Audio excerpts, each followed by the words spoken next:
Part 2 and hello everyone. Welcome to our group discussion. My name is Feroz. And my name is Nadia. And my name is Yao. So for our group discussion today, we are going to talk about the main topic or the hot topic that everyone dive into, whether in their daily conversation, social media, or even what comes to their mind, which is gender and society.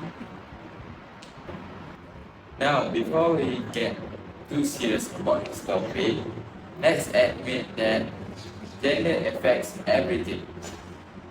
From who is expected to be paying the bill when we go out for dinner, or who is expected to be staying at home, taking care of their children. In our society, there is a rule book that created for both men and women. But let's get into the question. Who created that rule book and why our life depends on it?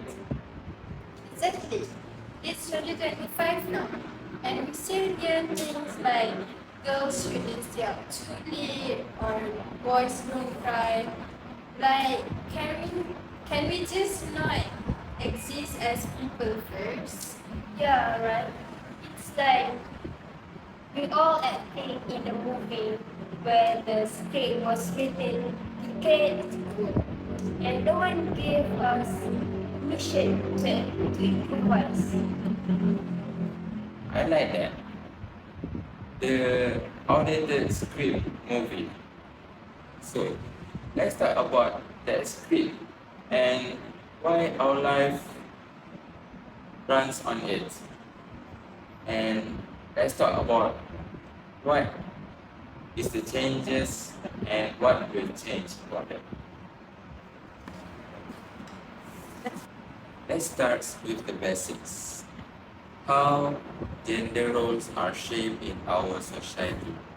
So, Nadia, when you heard about gender roles, what is the first thing that comes to your mind?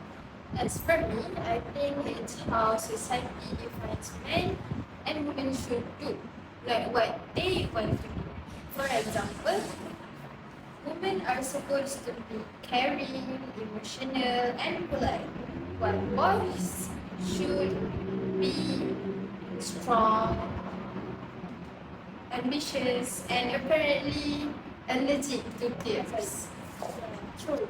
I once saw a dad in a park stop his son from crying and say, "Don't cry, you're boy." And I just thought, oh wow.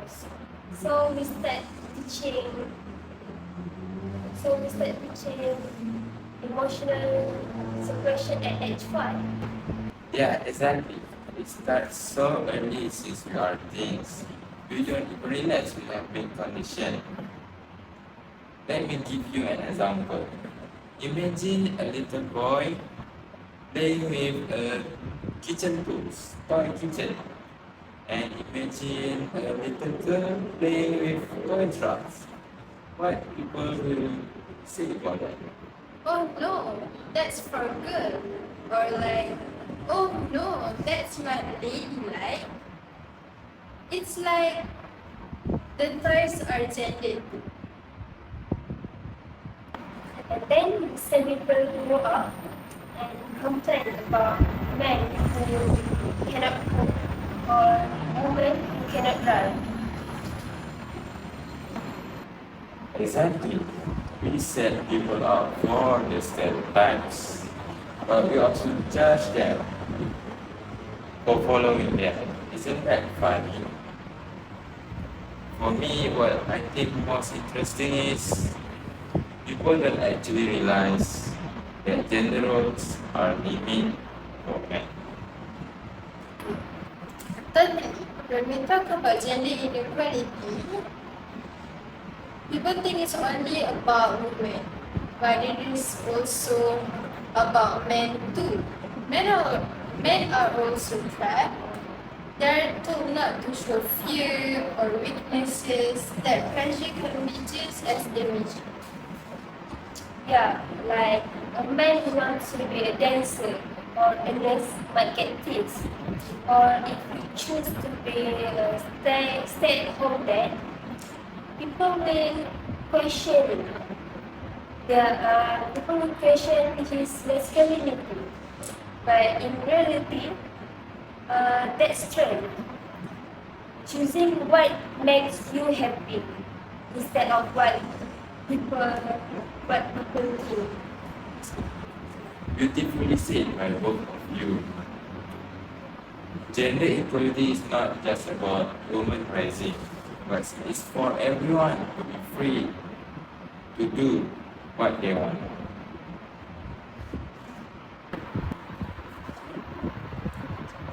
Hey guys, let's turn back a bit. I do have this one question I need to ask you guys. When is all of these stereotypes begin? For me, it's from childhood. For example, when a baby is born, if it's a boy, then it means blue clothes, toy cars, and if it's a girl, that means pink clothes, tiny dresses, and also dolls. They don't ask the baby's opinion though. Exactly. And those things form identity. I read this studies once. Teacher unknowingly to on voice in science class and praise the girls more for neat handwriting. It's so subtle, but it's powerful. It's a great view. Those biases are not actually intentional, but I think it's just deeply ingrained and planted since they were born. Yeah, like when the girls are told you're so mature for being quiet and boys are praised for being energetic. It's like two different standard behavior. And later, that translates to the real world roles. Girls taught to be patient. Boys being taught to take charge. By adulthood, we practically being trained for gender-specific careers. What you can say was so true, and I agree on that. And that's lead us to our next big section, which is how education, media, and society keep reinforcing the gender roles. So now, let's talk about the big elephant in the room, the mass media. Movies, ads, and social media, all of them shape how we think about this gender. So, may I ask you,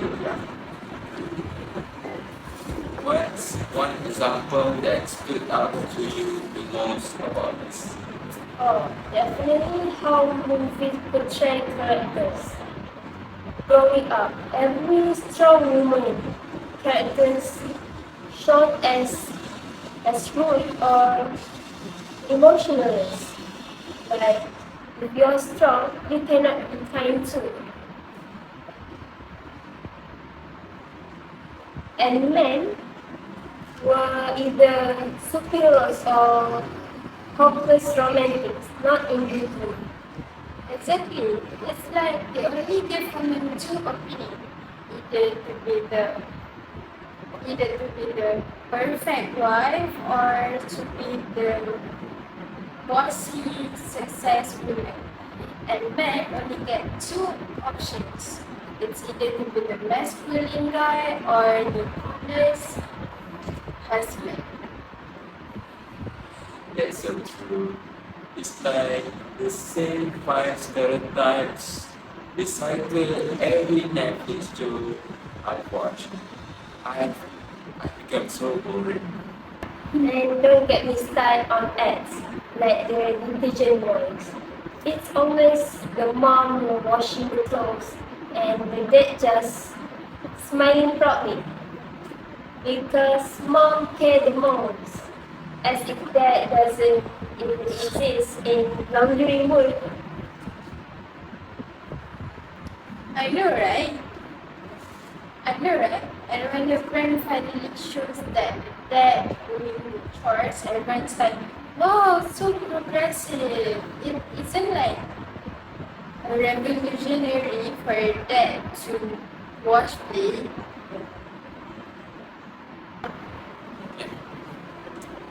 Exactly. And about social media, there's a whole another battlefield. For me, I think this social media creates a lot of unrealistic images for gender. For instance, when boys see gym influencers, they tend to get their ideal body or perfect abs.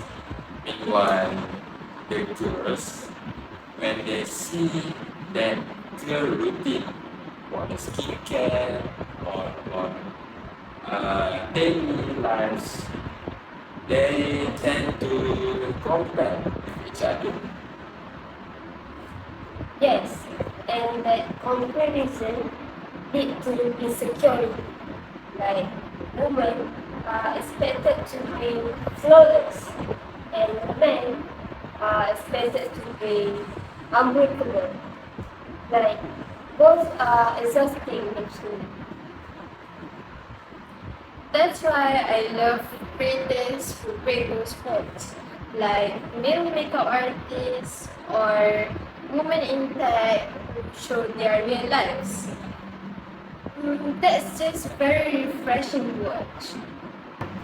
I totally agree with you guys. And pop culture is starting to change. For example, movies like Barbie and Hidden Figures start showing new perspective. Women become the leads and men become the supporting. So the gender equality are celebrated.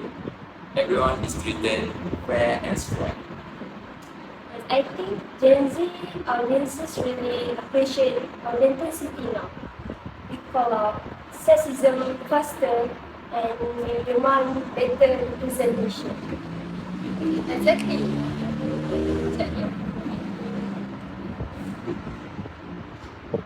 Exactly. Exactly. We're not scared to challenge that's just how it is.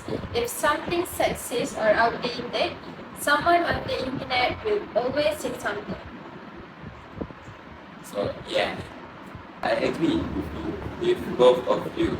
Cancel culture aside, awareness is growing.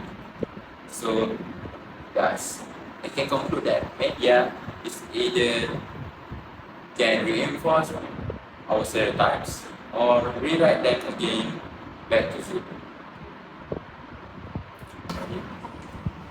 So now, let's move on to education. We have all gone through the school system, right? So, in your perspective, where do you guys think is gender bias start to show up in school? Everywhere, honestly. Teachers might not even realize they're doing it. For example, in science competition, boys are encouraged to lead and girls to take notes. It's so subtle, but it sends a message. Yeah, or in sport. Boys get more field time, more funding, more encouragement. Like if a girl wants to join football, people act shocked like it's breaking news. Yeah, that's so true. I remember when I was in high school, when the girls start to play football or cricket, most of the crowds will came to watch, not because they want to support them, but this kind is some kind of event that is trying to see. Exactly. And those reactions can discourage participation. In college, people still say something like engineering is for boys and nursing is for girls. Exactly. And those reactions discourage participants. For example, in university, people still say something like, boy, engineering is only. Exactly. And those reactions discourage participants. In college, some people still say something like engineering is for boys or nursing is for girls. We may have advanced in theory, but mentally, some people are still in their 1950s. And the funny part is, girls often outperform boys in academic, and yet leadership roles like class representative, debate captain are still often assumed to be men roles. That's such an important point. And gender equality is not just about leadership, it's not just about numbers, it's about our mindset. Right, it's about creating a classroom where boys and girls are encouraged equally, whether it's robotics or literature. Exactly. And teachers should be trained to recognize their own biases. Sometimes they don't even notice they are treating students differently. Yes, awareness training, gender neutral language. That's how people will change their perspective. Well, I think that come to full circle today. From childhood to culture, from the schools to social media. We can now conclude that gender equality isn't just about label.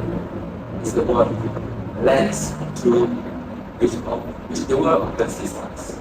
Yeah, and sometimes that lens mislead reality. But what matters is that we're starting to notice it and question it. Well, I think we have come to full circle for today. From topic childhood, culture, to schools and social media, we can now conclude that gender equality isn't just a label. It's a lens through which the world perceives us. Yeah, and sometimes that lens mislead reality. But what matters the most is that we're starting to notice it and question it. Exactly. Change doesn't have to happen, but every honest conversation like this push us closer to a society where people are defined, not defined by gender, but who they truly are. Yeah, at the end of the day, gender equality isn't just about balance. It's about freedom. Freedom to feel, freedom to choose, and freedom to live without being fear, being trapped in our own expectations. Yeah, and maybe the next time someone says that's not for girls or boys don't cry, we can have the courage to say, why not? Because equality is not about switching roles. It's all about sharing them. And let's sum up our discussion today. Thank you, Nadia. Thank you, Ia. Thank you, everyone, for involving in our TED Talk. Let's keep questioning, let's keep learning, and also let's keep rewrite the outdated script we talked about before. Thank you, everyone. Bye!